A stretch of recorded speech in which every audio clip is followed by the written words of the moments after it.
اس سال دنیا بھر سے لاکھوں مسلمان حج کی ادائیگی کے لیے حجاز مقدس پہنچ چکے ہیں۔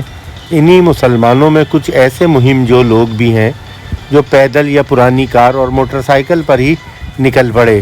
فریضہ حج کی ادائیگی کے شوق میں انہوں نے نہ تو طویل سفری پریشانیوں کی پرواہ کی اور نہ ہی موسم کی سختی ان کے آڑے آئی۔ ایسے پرجوش مسلمانوں کا جذبہ واقعی قابل ستائش ہے۔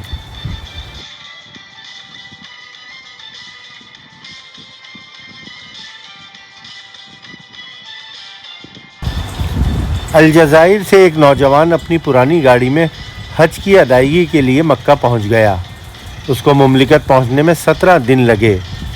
الجزائر کے مشرقی صوبے خنشلہ کے رہائشی شعبان نے 1960 ماڈل کی پرانی گاڑی پر حج کی ادائیگی کے لیے 1 جون 2023 کو اپنے سفر کا آغاز کیا تھا۔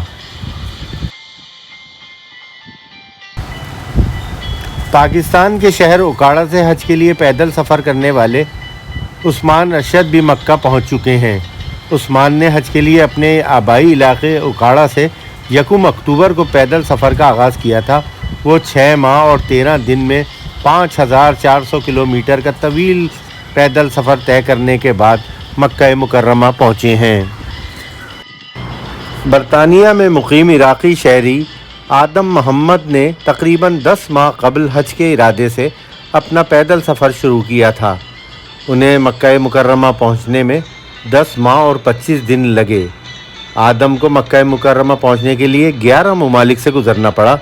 برطانیہ سے اپنے سفر کا آغاز کرتے ہوئے آدم محمد ہالینڈ گئے، جہاں سے Germany, Austria, Hungary, Serbia, Bulgaria, Turkey, لبنان، اردن اور وہاں سے ہوتے ہوئے وہ سعودی عرب میں داخل ہوئے۔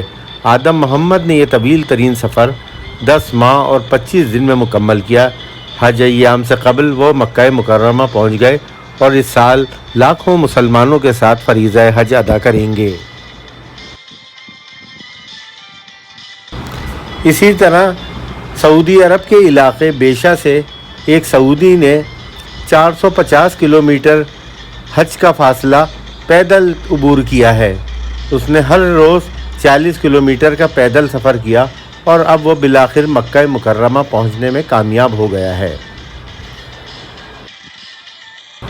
سعودی نوجوان کا کہنا ہے کہ پیدل حج کرتے ہوئے اس کے ذہن میں ایک بات یہ بھی تھی کہ ہمارے آباء و اجداد پیدل چل کر حج اور عمرہ کیا کرتے تھے، کیوں نہ ان کی یاد میں پیدل حج کیا جائے۔